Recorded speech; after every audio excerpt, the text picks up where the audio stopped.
Hey guys, welcome back to Hands On channel. Today we're going to take a look at this TailGator generator. I've had this thing for a couple of years now and I've used it off grid pretty reliably, haven't had really any issues with it. But it's that time in its life where I know that I need to do a little bit of maintenance on this thing. I use it in a really dusty environment. As you can see, there's dirt and dust all over the top of it. So we're going to get that wiped down and cleaned off. But most importantly, I want to show you guys on a two-stroke engine, there's really only two things you can do to it as far as maintenance goes. So I'm going to show you those two things. That way you can make your TailGator generator last you a nice long time. The first thing we want to do is remove this side cover right here. This is your air filter. So take these two Phillips head screws out.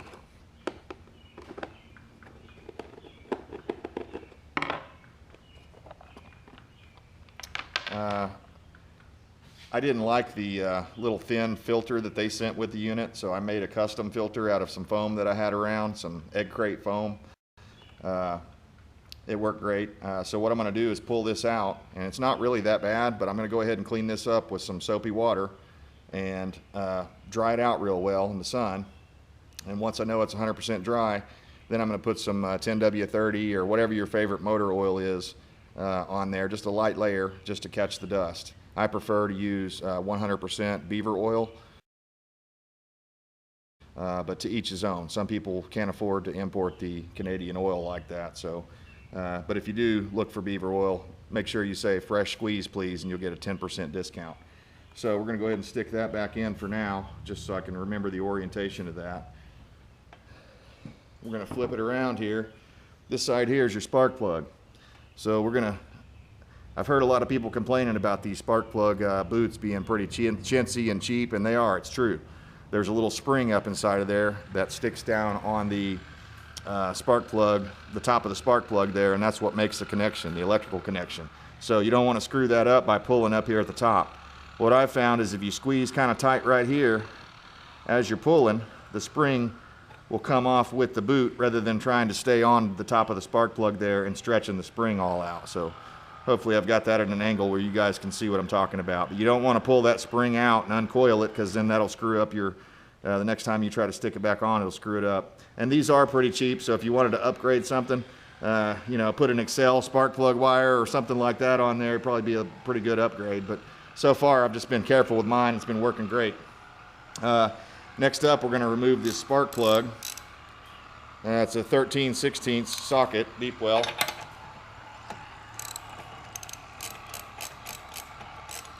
Go ahead and take that out.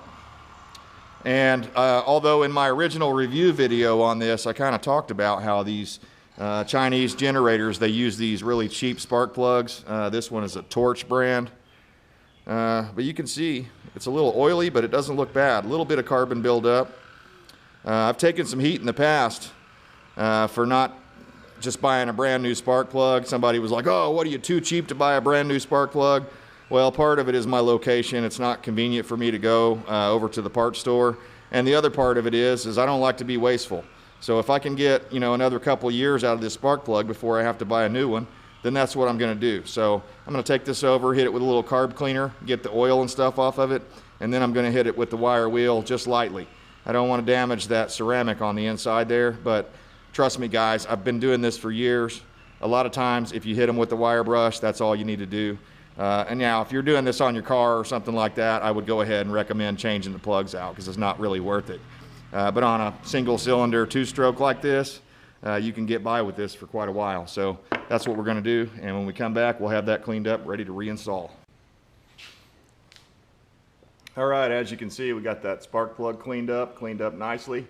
I think next time around I will change it out to an NGK or something like that, but just for convenience sake, I'm going to use this for now. It looks great. I put a little Never Sees on there. Those of you that follow the channel, you know I'm a big proponent of using Never Sees on especially these spark plugs. Again, you know, the comments are kind of hilarious to me, because a lot of times it's really great comments. You know, people come in there and, you know, say, hey, all right, great, I didn't think of that, or whatever, you know, whatever the case may be.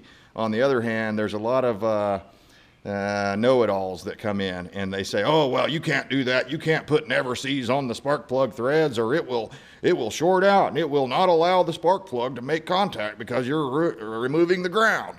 Well, that's complete BS. I've been doing this for years. I've never had one not work because of never seize. In fact, quite the opposite. Usually the problem is when you try to get these things out after they've been in there for 10 years or whatever, they're seized into the head. That's the whole point of the anti-seize or the never seize. So anyways, guys, mini rant over. I just wanted to share that with you. Sometimes the comments crack me up because it brings the experts out of the woodwork. So here we go. We're going to reinstall this. Just start it by hand.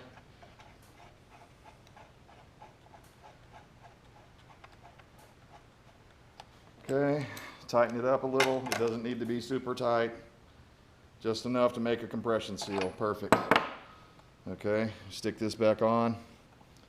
Make sure you feel it go down around the top of the spark plug. Okay, we're done on this side. I just leave this in here for a spare. If anything ever happened, I could use this in an emergency, but I just didn't like it. Look how the air would just flow right around that. That's what I didn't like about it. I wanted it to keep my carburetor area clean, so I made this slightly larger one that's quite a bit thicker, and I've already coated this down with beaver oil. So I'm going to slide this back in, and you can see that as the cover goes in, it seals that off, and look how pretty darn clean inside of there. Just a little bit of dust right down here.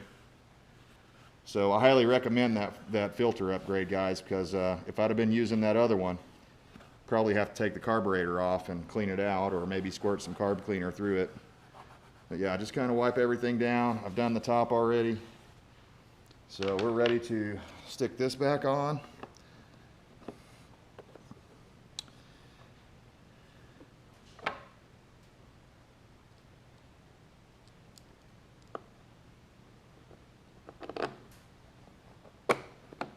And since this thing has, I actually used it recently. I used it in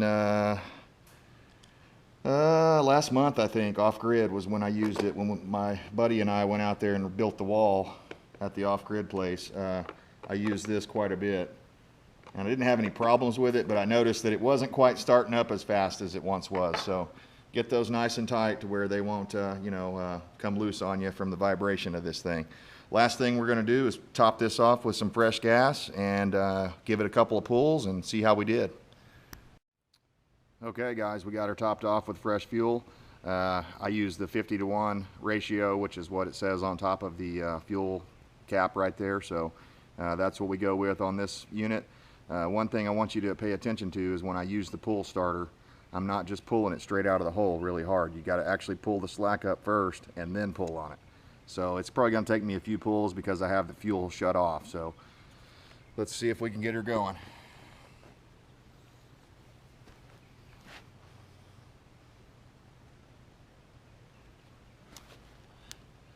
Make sure it's on, choke on start. And okay, that time it actually grabbed really close, but yeah, pull that slack out like that.